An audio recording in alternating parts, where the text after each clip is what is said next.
All right, my little tubers, we're back for some more drafting here on Arena. We got some more of this Arena Cube for a few more days before it goes down and we pivot over to Vintage Cube.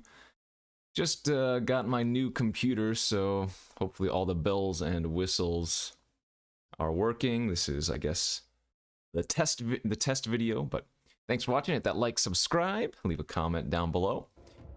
And we are not going to draft blue. We are going to force an aggro deck. I think I said that yesterday. So, we are not going to take any of the cards I would normally take here. Sanctuary Warden, no thank you. Counterspell, pass. Metamorph, okay, you could play that in an aggro deck if you wanted to.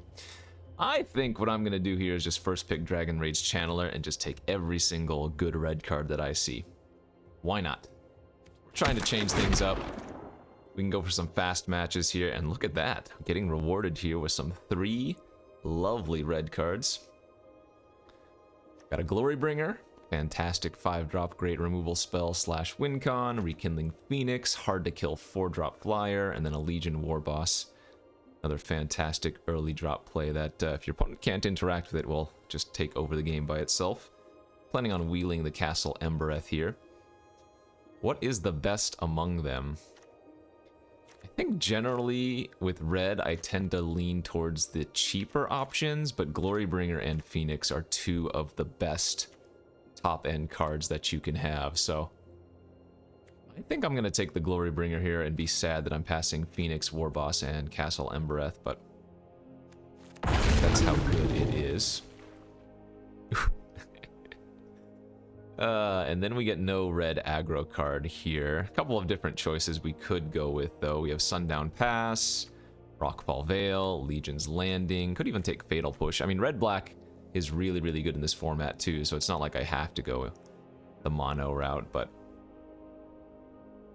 I wonder if I should just take Legion's Landing here and look to be like the red-white aggro deck instead. I think Legion's Landing is a pretty good 1-drop, and I don't lose anything anyways. Let's do that.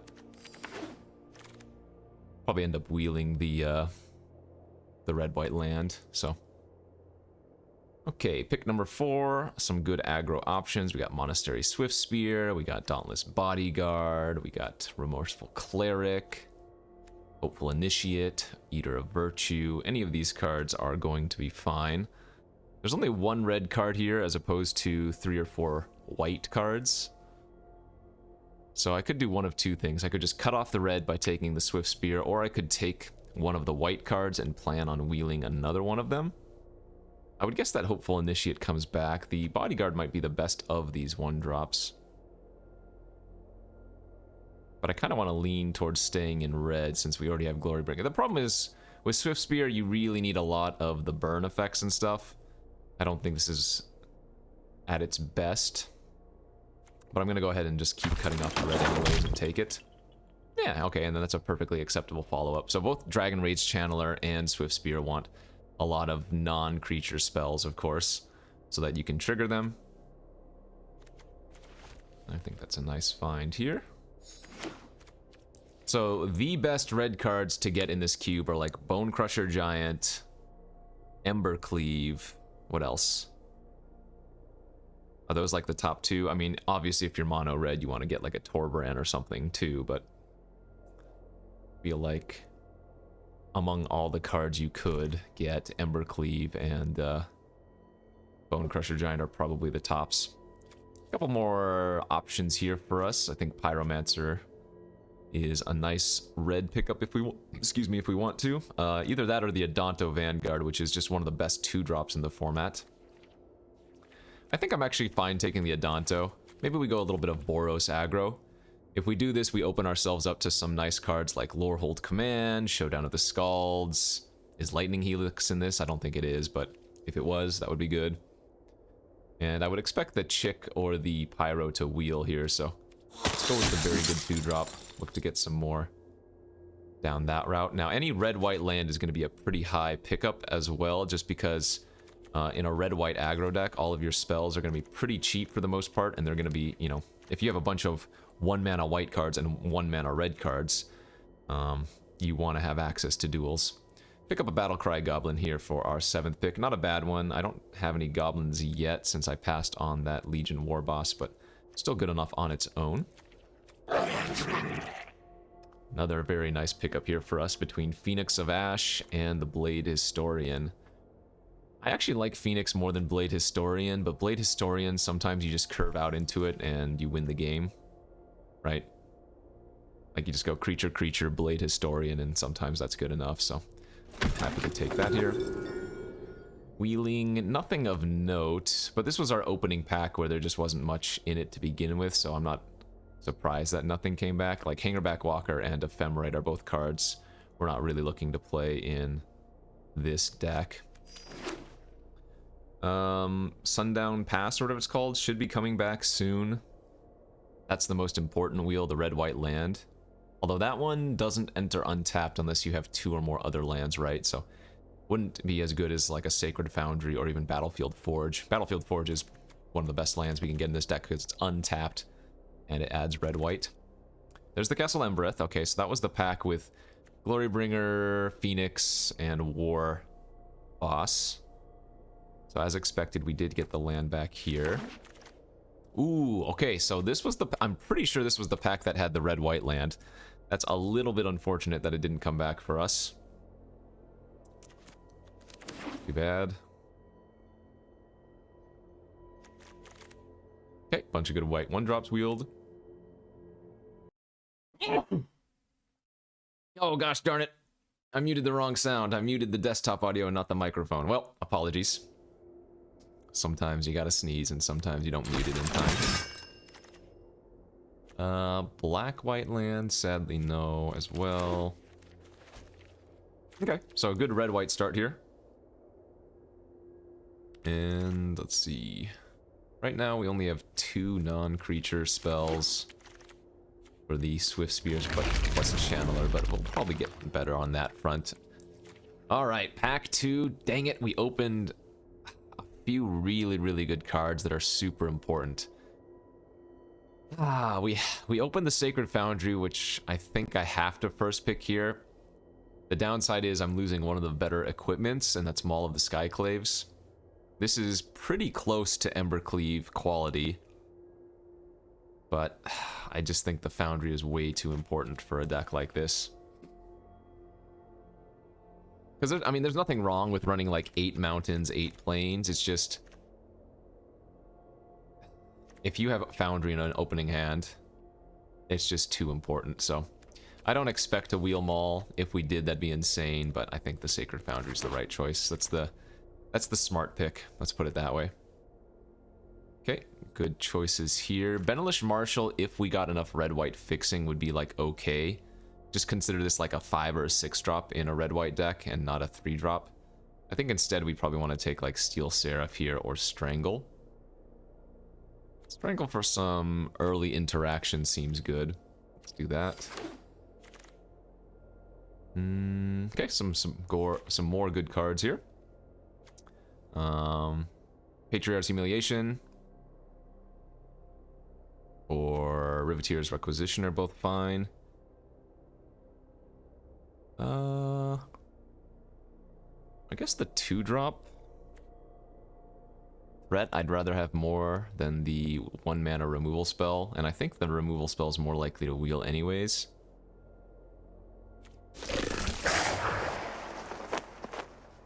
Yeah, there could be a point where I just don't even end up running the white. We could still be mono red at the end of the day, depending on what else we can find. Although this pack is not particularly good for an aggressive deck. I think I'm just going to go with the Cave. Maria's Call is like okay. I wouldn't expect to get to 7 mana all that frequently. I'm not a huge fan of Phyrexian Processor, although I'm sure it's okay. And then, yeah, nothing else here for us anyways. Yeah, let's just take the Cave. If we end up playing white, this is a nice one to have. Speaking of nice ones to have, that's one of the better white cards as well. Okay, so it's going to be hard for me to not play some amount of white now, because Luminarch Aspirant's just a little bit too good for an aggro strategy. Iganjo, and then I guess Soons you could play, but most likely we wouldn't. We'd try to keep our curve lower still. Oh, this is good. And I've only lost on 1 red-white duel, right? And that was in pack 1, the pass. So we still have access to any of the, like, triomes, although those aren't ideal. What else? The Battlefield Forge would be nice, like I said earlier. Isn't there one more red-white land? What's the red-white check land? Or fast land? Let's see. So Clifftop Retreat. What's the other one? Can't remember the name of it now. I don't even know if it's in the queue, but all of those are premium pickups. So unless there was something like Fable of the Mirror Breaker, then Fable of the Mirror Breaker. Duh. That's one of the best red cards. I completely forgot to mention when I was talking about Embercleave and all those other good cards. There's the Clifftop Retreat. Easy slam dunk for me. Although a little bit awkwardly, sometimes when I have hands with like the cave or the castle, this will still enter or rather tapped. Stirring Blood is okay as well. Fixing more important. I have a strange inkling that I'm gonna end up losing to like a bunch of blue control decks now. But maybe we can take advantage. Oh man, that is a very late Chariot. That's a very late Kitten too. Here, I guess we're taking Solemn Simulacrum, Simian Simulacrum over Spirited Companion. Just a solid enough 3-drop, right? Don't ever plan on unearthing it or whatever, but... Okay, that's another good pick, 8. Or late pick, I should say. Selfless Savior here over... We'll take Visionary. This is another one of the best 1-drops. Like, it can put on early pressure, but it just also protects so well. Oh, we did wield them all of the Skyclaves. Okay. Wow, that is pretty nuts. Just like turn 2 Adonto Vanguard, turn 3 Maul of the Skyclaves. If we can get that, that's going to end a lot of games, but really just any 1-drop or 2-drop into Maul is going to be good. Alright, so the Benelish Marshal wield. But we have a Kabira takedown we could take here instead. The thing is, I'm about to also get back the Humiliation, I think, so... I kind of like leaning on the Marshal. Let's do that. Nothing of note there. Maybe we don't wield the Humiliation. No big deal if we don't. Let's see, removal-wise right now I have Strangle, and I have Lightning Strike, and Glorybringer, so... I guess in pack 3 I'll probably want to look for a little bit more interaction. I mean, any burn spell that can go face is going to be a decent pickup, you know, just because we can push a lot of pressure and then get the opponent low enough and burn them out.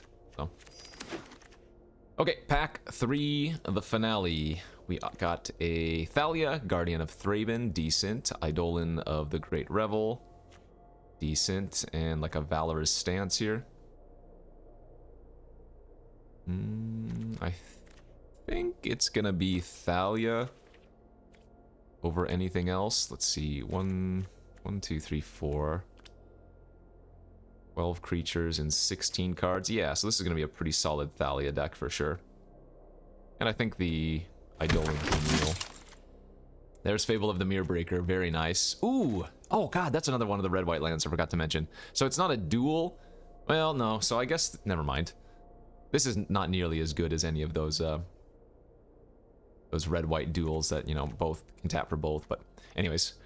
Taking Fable of the Mirror Breaker here and trying to wield a Showdown of the Scalds, and I think we're likely to wield Showdown. That's a great pack for us.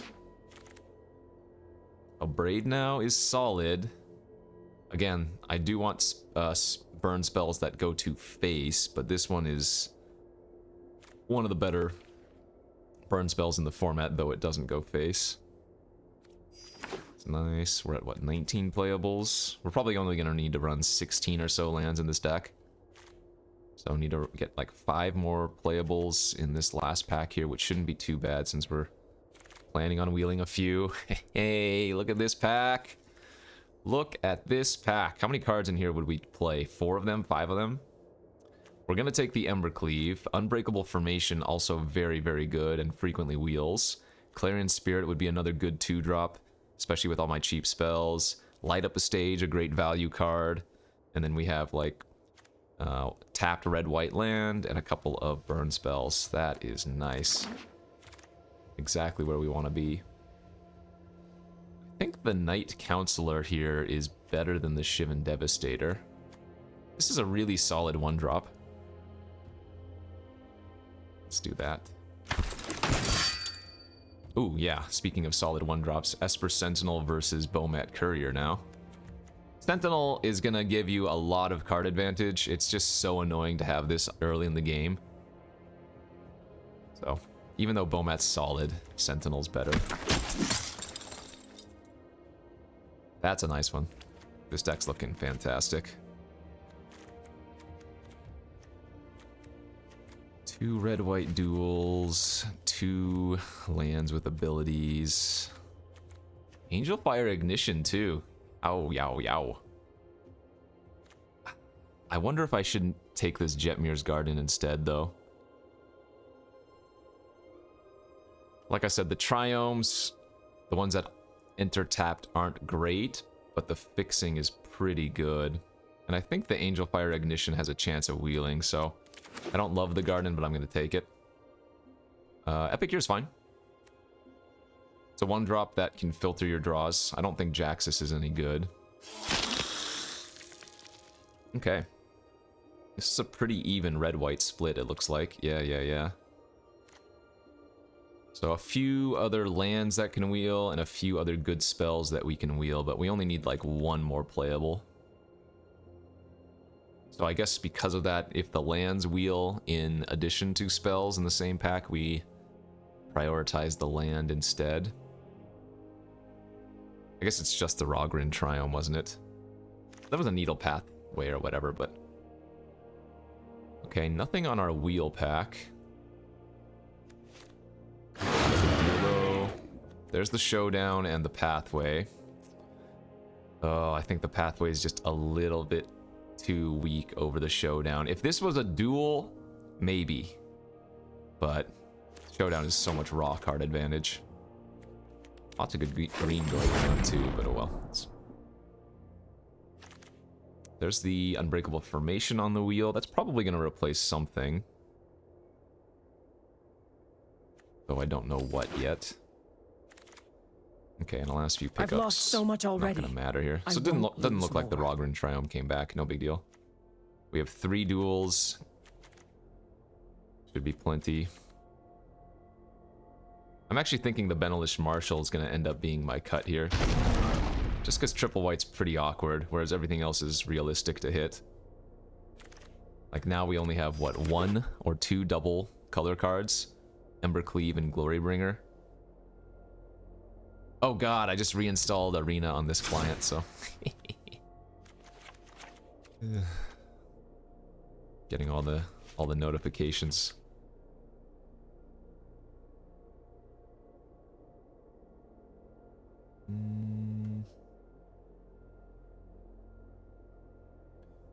Okay, so we get Cave, we get Castle, we get red, white, red, white, red, white. And again, I don't think I want the Ameria's Call. So 11 basics get added. 1, 2, 3, 4, 5. 1, 2, 3, 4, 5. And then I guess red is slightly more than white. We have actually we have more 1-drops in white, but we have more double red cards. So I think red is gonna just take it slightly here. Okay, this is not the norm that I draft, obviously, but we should have some pretty quick matches with this one. Red-white aggro, we got a ton of the best red-white cards. We have some decent fixing. I'm excited to smash some faces. One way or another, this is going to be like a 40-minute draft.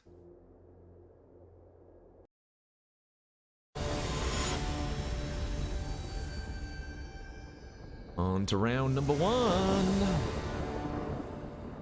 That's very awkward. And remember, we're running more mountains than we are plains. Turn to Adanto Vanguard's good, but I'm gonna mulligan. Come on! I mean, my opponent also took 2 mulligans, so... There we go. Sheesh.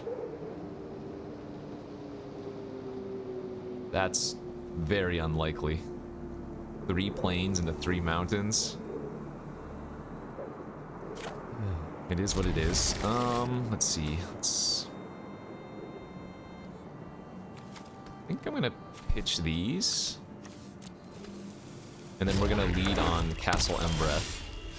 And that way we can go Dragon Rage Channeler into Legion's Landing next turn. Sorry about that. Low. Let's get a Surveil. Red-white land is great.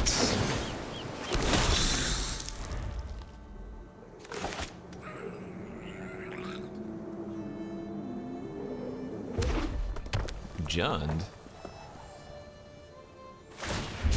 Cycle Sweltering Suns. Oh, I like that too. Let's lead off with a Strangle. Surveil. Now we put land in graveyard.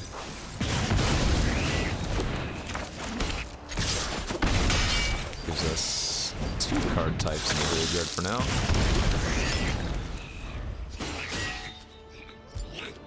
We would really like to flip this Legion's Landing next turn. They just passed. Okay. Wow, that's so good. We flip our Legion's Landing, gives us a land, and now we get to show down the Skulls.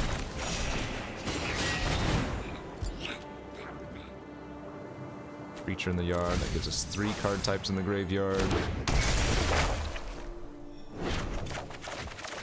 Nice. Let's lead with Bodyguard and protect the Channeler.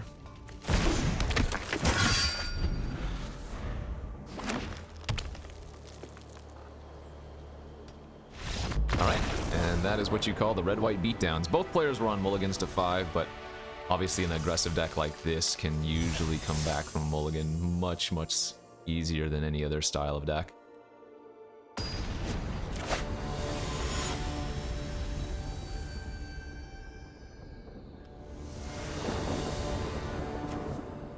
Alright, there's a good opening 7.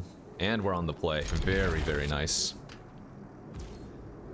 So, I definitely just lead with Esper Sentinel here turn 1, and then turn 2 we can go switch to a plus Legion's Landing prowess trigger. Actually, that's not true. You know what I could do? I could go turn 1 Sentinel, turn 2 Battlecry Goblin, and then turn 3 play Swift Spear plus Landing, and then immediately flip the landing that way.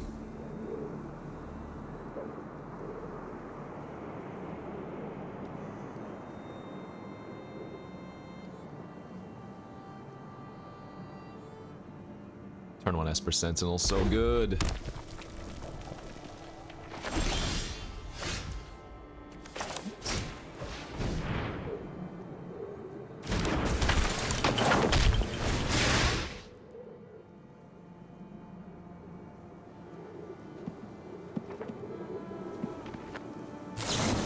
Lightning Strike, and I get to draw a card. Very nice.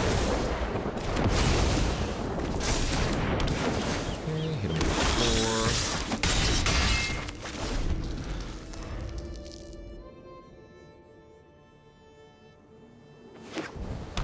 And we fade the Sweltering Suns. Nice. That's not too bad for us. We can go Plains, Counselor, Formation, attack for 5. Put a 1/1 counter on all these. And we are, I mean, I'm not going to say flooded, but we have drawn quite a few lands, but with 1 more land, we can activate the Cave of the Frost Dragon too.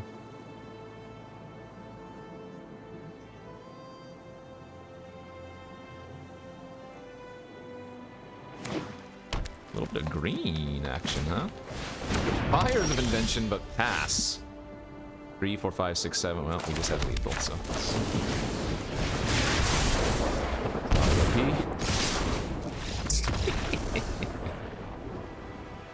The shoe's on the other foot. Usually I'm the player doing the blue-red control-y things, but today I've decided to go creature, creature, creature, burn spell.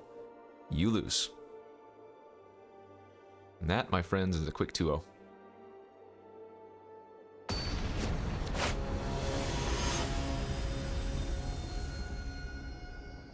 Let's get some more hands like those. Those are going to be hard to beat. That's, wow, that's really good. Turn 1 Esper Sentinel, turn 2 either Aspirant or Thalia. Depends on what land they play first.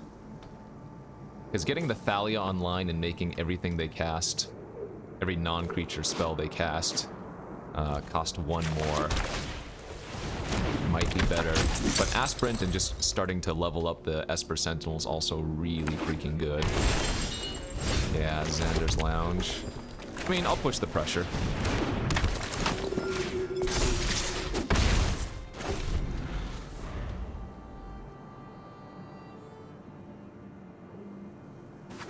At the very least, the Esper Sentinel should cycle at 1 card.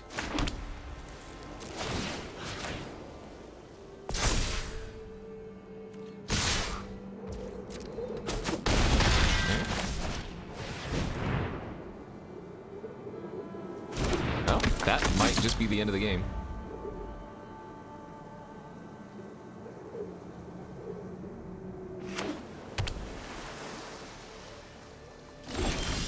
If they don't have anything here, we do get to Ember Cleave. Let's up our Thalia this time, spread out our threats a little bit. You know what I'm actually going to do here? I'm actually just going to not even Ember Cleave, because I have Unbreakable Formation in my hand, and the only way the opponent can come back from this is by having some type of Wrath effect. So, there's no need to do anything. Yeah.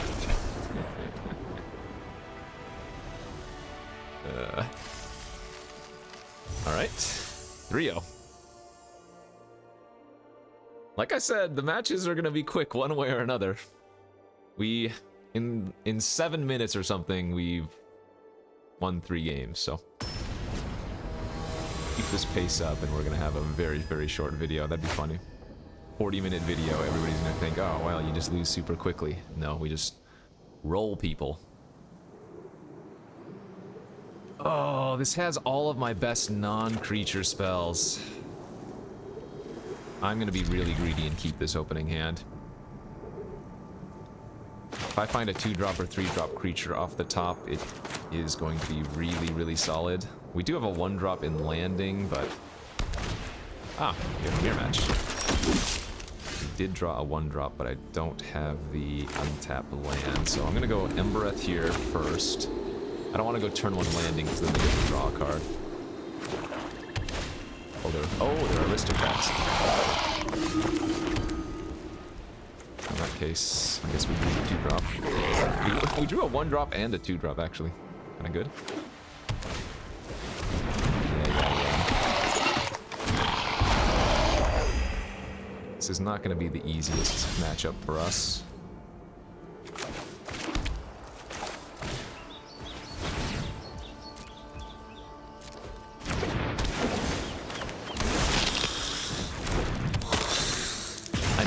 Them an extra card next turn just so I can cast the Showdown.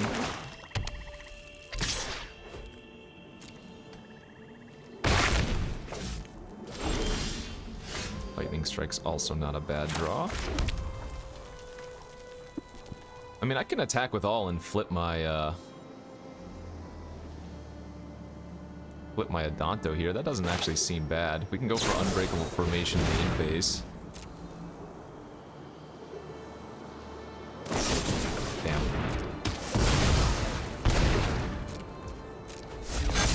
Still good, but we don't get to flip the Legion's Landing anymore.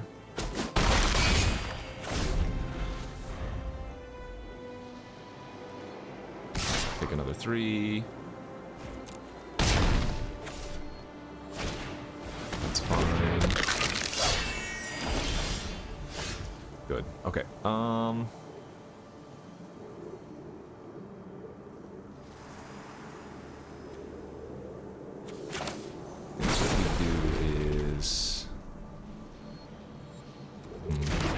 Give them any cards, but attack with both and Ember Cleave are lifelinkers really juicy. Yeah, let's do that.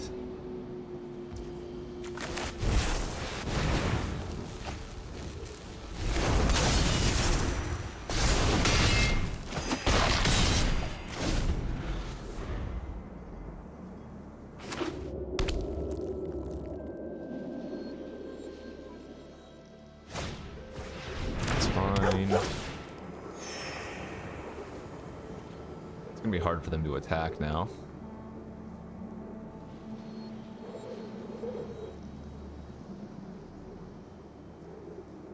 They have to leave the 3/3 back.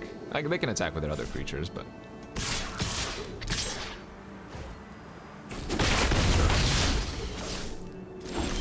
Nice. And now we can go for Showdown this turn and pay the 1.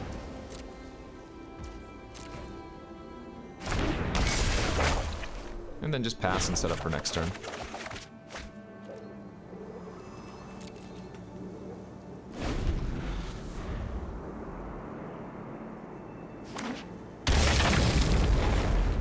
That might be game over right there. We get to make a... Ooh, that definitely looks like game to me.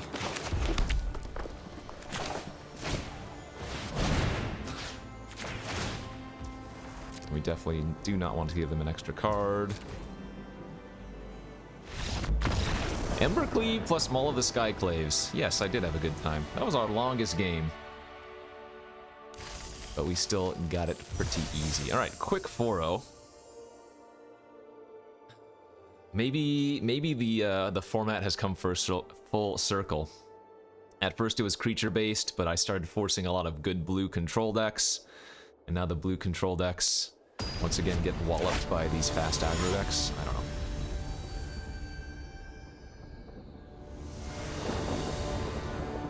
Another one of these hands, huh? It's close, and the Epic here gives me a rummage to find a white source, but I think we want to pitch that one away. It's a fantastic looking 6-card hand, so we're gonna pitch, oddly, the Thalia here, because I can't go turn 2 Thalia, turn 3 Fable. So instead we can go turn 1 Dragon Rage Channeler, turn 2 Cave Battlecry Goblin, turn 3 Fable.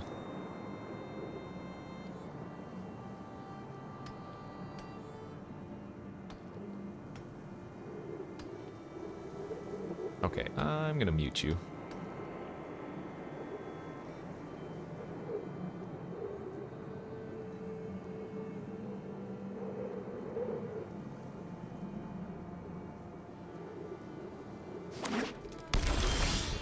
Kagra, sure.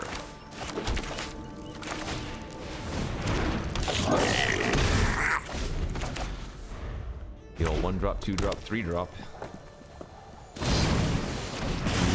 Bone Crusher. Ooh. Showdown of the Skalds was one of our bests. We're gonna keep the Lightning Strike since they have a potential for 2 this turn.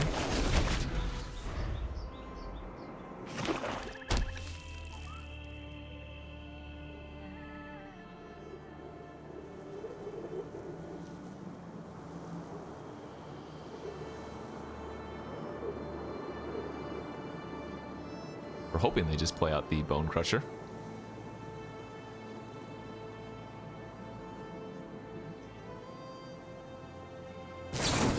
Sap Vitality, okay. It's also fine, more or less. We're not gonna pitch any of these cards.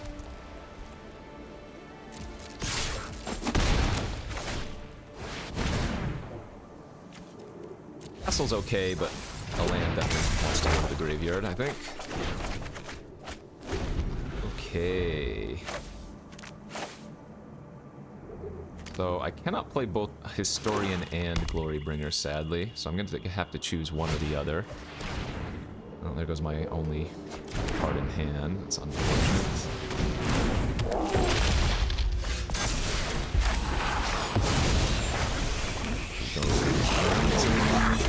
Glorybringer. The counter on the Dragon Rage. Smack.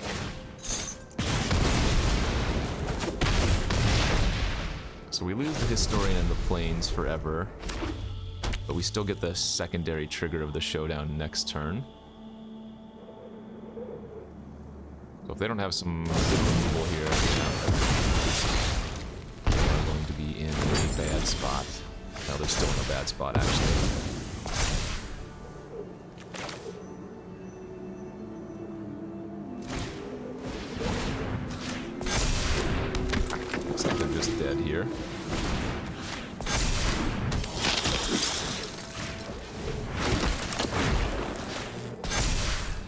Alright, thanks for playing.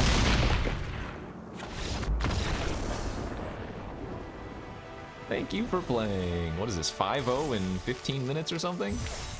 That looks right. 15-minute 5-0. Ay.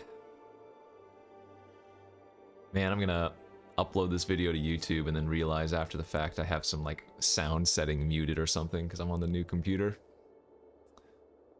Hopefully all is well. I mean, I did just import all of my stuff, so...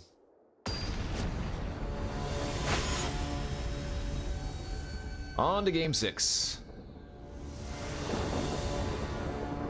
We are on the draw, but our hand is nuts. Very nuts. So we're gonna go lead on turn 1 Esper Sentinel, turn 2 Vanguard. Turn 3 we might be able to go double creature and then unbreakable formation after that. Looks like we have got another mirror match.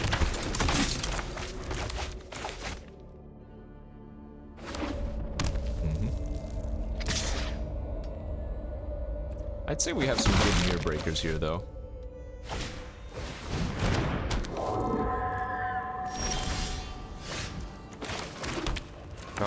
Now instead I'm going to go with the Requisitioner instead of the Adanto, because we're on the draw, so I think we're looking to be a little bit slower, a little bit more defensive here.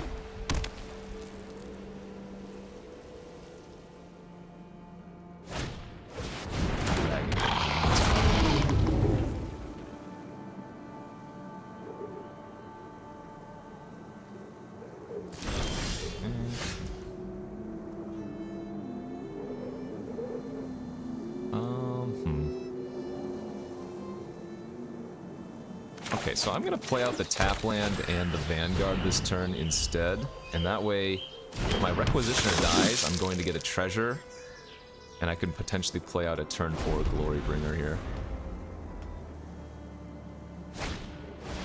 That's fine. I can also block with Adanto and effectively gain some life, if we wanted to, because I can pay 4 to give this indestructible and soak up the 6. But we want the treasure, so... I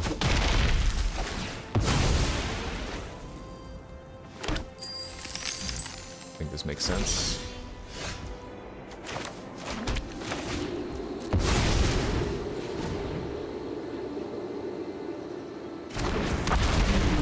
Combat.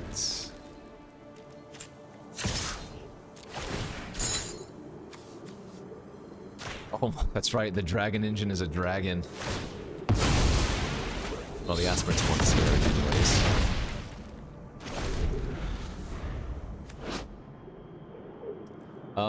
So we can go with Vigilance, Exert, not next turn, but the following turn. Kind of great. A little bit scary that the opponent has nothing but spells in their hand, though. Alright, so I'm gonna take 7. 10.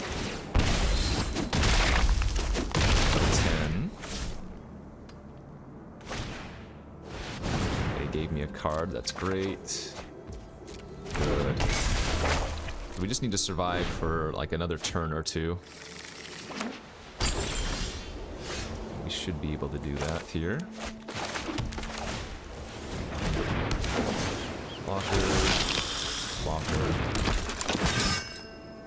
Pass. And then next turn we go for the Unbreakable Formation. Vigilance on the Glorybringer. They can get back their dog is the biggest concern. Oh, they're gonna grab their flyer instead. I'm okay with that.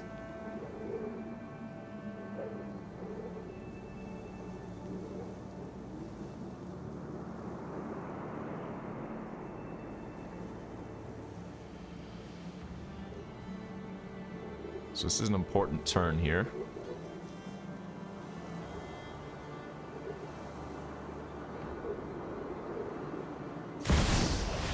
Sarah Paragon. They pump the Paragon so Glorybringer Exert doesn't kill it.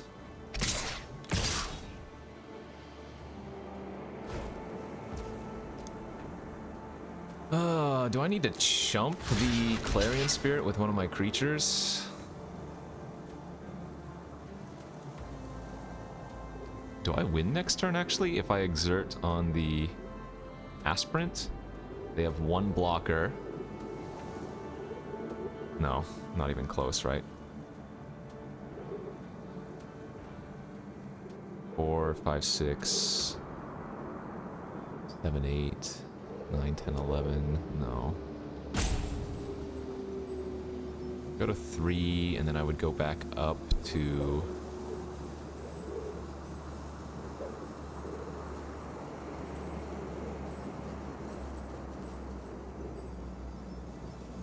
five? Actually, I guess this is okay. Oh wait, maybe we do have lethal with Castle Embereth activation? Because the Legion's Landing flipping is going to give me an extra land as well. 4, 5, 6, 7, 8, 9, 10, 11, 12, 13. Oh, but that means they would be chumping with their Paragon. And all my creatures are Vigilance. Right? So let's see. Land. 1, 2, 3. Formation. We're definitely casting this.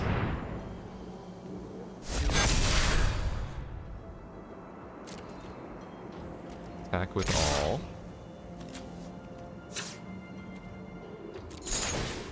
Exert. Flip. Yeah. If they don't chump the Glorybringer, they die.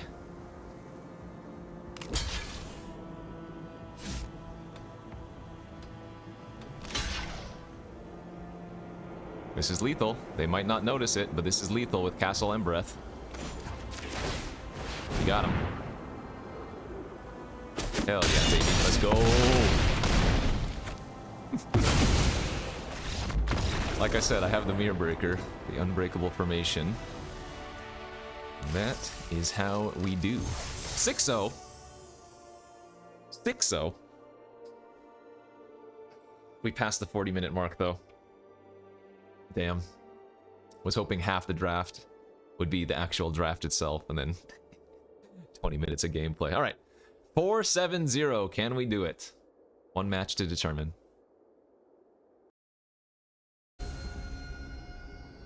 Here we go. We have lost the die roll. I repeat, we have lost the die roll, and we don't have a 1-drop. We have a keepable hand, though. Versus a turn 1 Castle Locthwain. Fable of the Mirror Breaker, clearly a fantastic draw. Alright, so we're gonna go red-black. Ooh! You don't like to see that. I'm guessing they take Embercleave or Fable of the Mirror Breaker.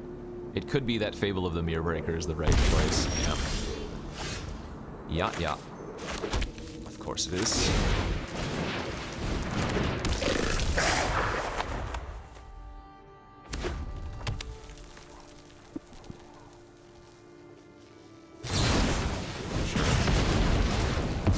Still got a treasure. Oh, that's brutal. Drawn 3 lands in a row? 2 lands in a row? 3 lands in a row? I mean, they know I have the lightning strike, so if they just play out anything, okay. That was a good draw. So they will get to ping me for 1 here, but getting the Glorybringer online is worth it for sure.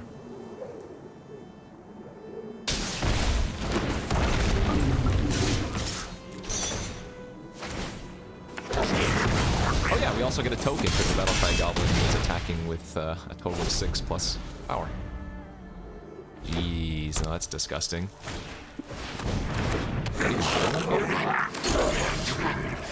Versus a known Embercleave.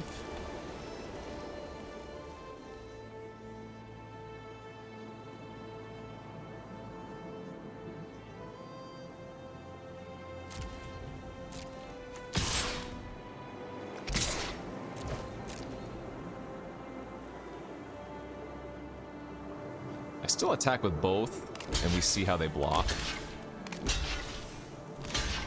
Ooh, that does not work. That does not work at all, my friend. I have the... They know about this, too. Or they should have. Okay, we still get to play out the Esper Sentinel. Oh. Yeah. Definite oopsie. And that will be that, my friends.